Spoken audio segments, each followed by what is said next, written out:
안녕하세요. 세종 몽땅부동산 정진숙입니다. 오늘 드디어 도레마 13단지 1순위 청약이 마감이 됐는데요. 오늘도 여전히 하루 종일 전화를 받았습니다. 혹시 제 고객분들 중에 공인중개사분들도 계셨던 것 같아요. 문자가 어제 왔더라고요. 오늘은 영상 잘 봤습니다. 청약을 그렇게 열심히 설명을 잘 해주시다니 너무 대단하십니다 하는 문자를 제가 어제는 좀 여러 통을 받았어요. 오늘은 아침에. 그 이유가 청포중 아세요? 청포중. 제가 오늘 아침에 만든 신조어입니다. 청약을 포기한 공인중개사. 청약 상담이 너무 어렵다 보니까요. 저희들은 지금 세법, 정책, 다양한 법들을 공부를 열심히 해서 고객들한테 만족을 주기 위해서 공부를 하고 이거를 전문적으로 컨설팅을 하고 어드바이스를 해주다 보니 공부할 게 너무 많다 보니까 사실적으로 청약 같은 경우는 특별하게 저희한테 돈이 되지 않는다라는 생각이 들다 보니까 공인중개사 대부분들이 청약을 포기를 했습니다. 근데 저희 서비스 업종이다 보니 청약을 포기하기보다는 최선을 다해서 알려드리고 고객들의 전화에 응대도 해드리고 고객들이 묻는 답들을 시원시원하게 정확하게 반듯하게 알려드리고 싶습니다. 하지만 그러기에는 규제가 계속 생기고 청약 제도가 너무 많이 바뀌고 저 2011년도에 세종에 들어왔을 때는요.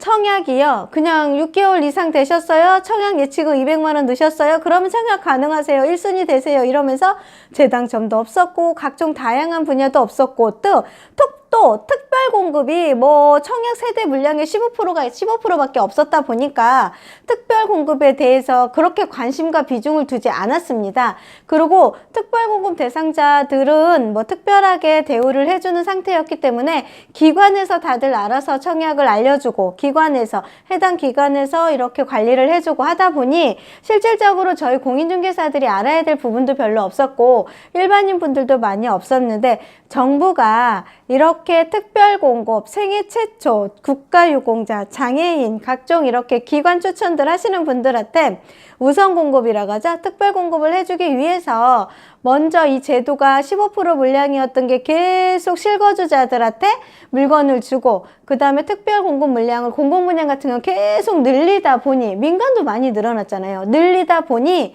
청약 제도가 특별공급에서 지정되는 제도 자체가 많이 복잡하고 특별공급으로 지정되어 있는 생애 최초라든가 신혼부부라든가 장애인 국가유공자 기관에 들어가시는 분들, 다자녀, 노부모 이 부분마다 이 6가지가 다 틀리거든요. 제도가 적용되는 방법, 이건 추첨인지 이건 가점인지 이거는 이런지 저런지 하면서 너무 많은 방향과 내용이 틀린데 저희들이 어설프게 알다 보니 이게 다 짬뽕이 돼가지고서 고객들이 물어보시는 겁니다. 그리고 청약제도 자체가 어디 매스컴에서 이랬습니다, 이랬다는데요, 이랬습니다 하면서 본인들이 어설프게 아는 정보를 가지고서 질문을 하다 보니 저희 또한 헷갈리고 혼돈도 되기도 하다 보니까 사실은 중개사분들 몇 분은요 청약 물어보는 전화 오면은요 안 들려요 그래서 전화 끊는 분도 계시고요. 청약 제도는 아예 전화를 받지 않겠습니다. 건설사에 문의하세요 하시는 분들도 계시고 근데 저는 참 열심히 고객들이 오시는 분들한테 제가 모르는 부분이 있으면 배워가면서 찾아가면서 법조문 뒤져가면서 알려드리고 하다 보니까 저도 놓치는 부분도 있고 실수하는 부분도 있고 잘 모르는 부분도 있고 예전에는 이랬는데 법이 바뀌어서 이렇게 되는 부분도 있고 해서 실수라는 거를 할 수 있어요. 근데 저도 오늘은 이거 포기해야 되나? 진짜 청포중이 저도 돼야 되나? 고민을 참 할 정도로 청약 제도가 너무 복잡하고 어렵고 힘들다는 생각을 좀 해보고 왜 이렇게 복잡하고 어렵고 힘들게 됐냐를 누가 질문을 하는데 과연 왜 그랬을까 곰곰이 생각을 해봤습니다. 우선 청약 공고문을 딱 출력을 하잖아요. 거의 기본 페이지 수가 35페이지에서 60페이지 사이예요. 공공 물량과 타입과 그 다음에 세대가 조금 더 많고 그 다음에 타입이 A부터 F까지 있거나 하면서 세대 타입이 좀 많다. 그러면 가격도 틀려지고 하면 페이지 수가 조금 더 늘어나기도 하고 그 다음에 특별 공급 물량이 좀 늘어나면 늘어나기도 하고 하면서 다양하게 많은 변화가 있습니다. 그리고 투기과열지구와 규제지역과 비규제 지역의 청약제도의 차이점도 있고 규제와 비규제의 차이점도 있으면서 그 다음에 서울 경기권인 과밀억제권과 여기 지방도시와의 차이도 있고 그 다음에 청약 과열지구와 그 다음에 비과열지구의 차이점도 있고 이것저것 다양한 차이점이 있는데 이 다양한 차이점의 명확한 선과 명확한 그 기준을 저희들이 많이 혼동합니다. 그리고 이 청약제도를 하다 보면은 그때 당시는 이랬어요. 그래서 이렇게 합니다 안내를 하고 딱 보고 나면은 제도가 바뀌어버린 거예요. 이렇게 됐을 때 참 저희들도 어느 순간 그런 벽에 몇 번 부딪히다 보면 공인중개사분들이 업무를 하면서 청약을 안내해드리거나 이렇게 하는 것들을 자꾸 포기를 하게 된다는 거를 저도 새삼스럽게 많이 느끼게 됩니다. 그래서 이번에 도렛마을 13단지 청약을 하는데 저희들도 최선을 다해서 안내를 하지만 서로 같이 공부를 하면서 저희들도 100% 안다는 건 아니거든요. 그러니까 실수할 수도 있으니까 그건 넓은 아량으로 이해를 하시고 공고문이 이렇게 떠요. 공고문이 이렇게 뜨면 청약 홈에 들어가시면 제가 항상 공고를 언제 합니다 하고 뜬다고 알려를 해드리잖아요. 이 공고문을 가지고서 하나씩 끝까지 읽어보시고 나한테 해당되는 특별공급이 뭔지 그 다음에 나는 특별공급에 해당이 안 되니? 그러면 일반 청약을 들어가야 되니까 이런 구분의 선을 정확하게 지우면서 주어라는 거를 꼭 체크를 하시면 특별 공급은요 주어, 그 다음 일반 공급은 이런 기준이 다 틀리거든요. 이런 기준을 조금 눈여겨보시면서 모집 공고문을 보시면 아무래도 조금의 도움이 되지 않을까 이런 생각을 좀 해보고 조금 연세가 있으신 분들은 많이 고민하시고 걱정하세요. 이거 한 번도 안 해봐서 어떻게 넣어요? 옛날에는 이런 거에 대해서 전혀 모르고도 살았는데 앞으로 이렇게 해야 되는 거 자녀분들한테 부탁하십시오. 자녀분들이 젊은 세대들이 띡띡띡 누르면 바로 진행이 되거든요. 그래서 자녀분들과 상의하셔서 부탁하시고 이렇게 하시면 아무래도 청약하는데 많은 도움이 되질까 하는 생각을 좀 해봤습니다. 그래서 도렛마을 13단지 청약 점수 건수는 해당 지역 같은 경우는 1547건수고요. 청약 경쟁률은 1054.70의 경쟁률이 됐고요.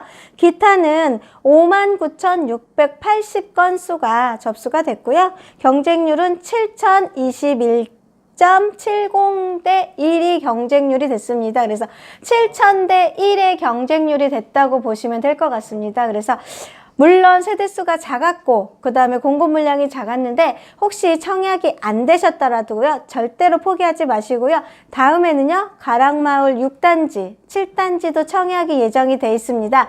똑같이 도렛마을 13단지처럼요 분양 전환되는 물량이고요. 그 분양 전환되는 물량이 6단지 같은 경우는 151세대가 공급 예정이고 7단지 같은 경우는 48세대가 공급 예정으로 잡혀 있습니다. 그래서 그거를 잘 체크를 해서 보시고요.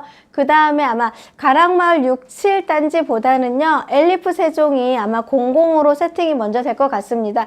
엘리프 세종도 공고문이 또 바뀔 거고 공공으로 세팅이 되다고 하다 보면 당해 60% 기타 40%로 세팅이 될 테고 공공이다 보면은 아무래도 청약 특별공급 물량이 한 75% 내지는 70% 이상이 세팅이 될 건데 이거를 또 다시 한번 또 봐야 되고 거기가 다 청약 공급에서 내가 특별인지 일반인지의 논리를 정확하게 판단을 하시고 우리가 주어를 잘 찾아가면서 같이 한번 풀어보고 해결을 해보셔야 되지 않을까 하는 생각을 해봅니다. 오늘 아침에 나온 신조어 중개사들이 청약 상담을 포기한다. 중세포. 아시죠? 세무사님 분들이 양도세 포기해서 양포세가 많이 나왔다는 얘기들도 되게 많이 저희들이 농담만 진담만 했었는데 오늘은요. 진짜 중개사들이 청약에 상담하는 걸 포기하시는 케이스가 되게 많았고 심지어는 다른 중개사님 하신 말씀도 있었어요. 자기 청약 몰라가지고 제 전화번호를 알려드린 분도 있으시대요. 그래서 저 또한 실수하고 잘 모르는 부분도 있는데 잘못됐거나 잘못 알았거나 제가 정확하게 판단이 서지 않으면 제가 다시 확인하고 뭐 수정을 하거나 정정을 하거나 하니까 누구나 다 완벽하게 다 모든 걸 알 수는 없습니다. 그리고 자꾸 제도가 변경이 되고 바뀌면서 추가가 자꾸 들어가다 보니까 이 추가에서 그냥 추가가 되는 게 아니라 기존 게 변경이 되면서 추가를 하고 그 다음에 청약을 할 때만 저희들이 인식을 해요. 없으면 또 잊어버리거든요. 그렇게 하다 보니까 분양하고 모집 공고할 때마다 또 제도가 다 바뀌어버리기 때문에 이게 답이 이겁니다라고 저희들이 말씀을 못 드립니다. 그리고 또 지역마다 청약하는 제도가 다 틀리고요. 지역마다 내가 가지고 있는 분양 물량도 틀리고요. 어떠한 분양을 해야 되는지에 대한 모든 자료들이 다 틀리거든요. 그래서 저는 세종을 기준으로 근거를 해서 말씀을 드리면 다른 지역은 또 틀리게 공급이 되고 청약이 될 수도 있으니까 이거는 모집 공고문을 뜯어서 본인들 스스로 청약을 하시고자 하시는 분들이 정확하게 인식을 하고 판단을 하고 공부를 하셔야 되고 저 또한 공부를 하다가 놓치는 부분이 있을 수 있으니까 같이 상의를 해가면서 풀어가 보시는 것도 나쁘지 않은 방법일 것 같습니다. 경쟁률이 워낙 높다 보니까 당첨되시는 분들이 많이 없으실 텐데요. 조만간에 곧 있을 6-3세건의 엘리프 세종 알고 계시죠? 엘리프 세종 6-3 있는 거 한 번 정도는 다시 한번 모집 공고문이나 뜨면은 그거 한번 체크를 좀 다 해보시고 그거에서 체크를 하시면서 지금 미리 공고 전에 준비해 놓으셔야 될 거는 기본적인 청약 통장의 기준인 거 아시죠? 일반 청약을 넣으실 경우는 24개월에 넣으시고요. 예치금은 200만원, 세종시 200만원, 기타 광역시 250만원 예치금 자체도 넣으시면 되고 우선은 엘리프 세종 6-3에는요 생애 최초 물량이 좀 많아질 것 같고 이 많아지는 생애 최초 물량이 기본적으로 청약 예치금이 600만원은 기본으로 세팅이 돼 있어야 된다는 거 한번 체크를 더 해보셔서 금액 부족하신 분들은요 생애 최초를 받으실 거면 200에서 600으로 증액을 꼭 해놓으시는 게 좋을 것 같고요. 혹시 모르니까요 일시불로 넣으시지 마시고 회차를 나눠서 좀 넣으시면 아무래도 경쟁이나 동일 순위에서 경쟁이라든가 그거에서는 조금 이득이 되지 않을까 하는 생각을 좀 해봅니다. 청약의 열기는 계속해서 뜨거워지고 있습니다. 세종에 이렇게 저렴한 가격으로 청약을 할 거는 앞으로 가락마을 6단지, 7단지가 좀 있고요. 저쪽에 삼생활권에 있는 세셋마을 2단지, 9단지도 있으니까요. 구독과 좋아요 눌러주시면 이렇게 좋은 정보를 계속해서 올려드리겠습니다. 즐겁고 편안한 시간 되십시오. 감사합니다. 몽땅 부동산의 정진숙이었습니다.